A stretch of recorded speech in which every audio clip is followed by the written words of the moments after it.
Allah Allah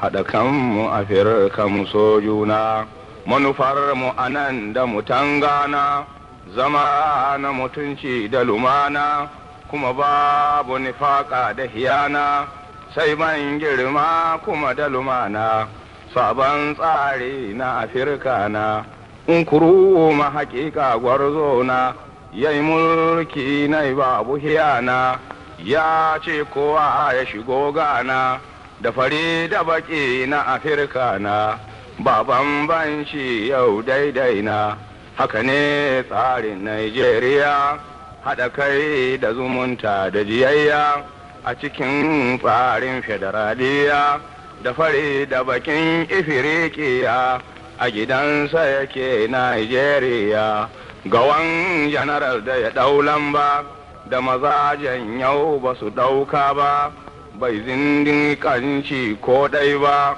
yayyaki haikan yayi galba da afirka a yau ba a manta ba gaba sojojin Najeriya kun ɗau suna tarihiya daga sojojin ifirikiya tun farkon yakin duniya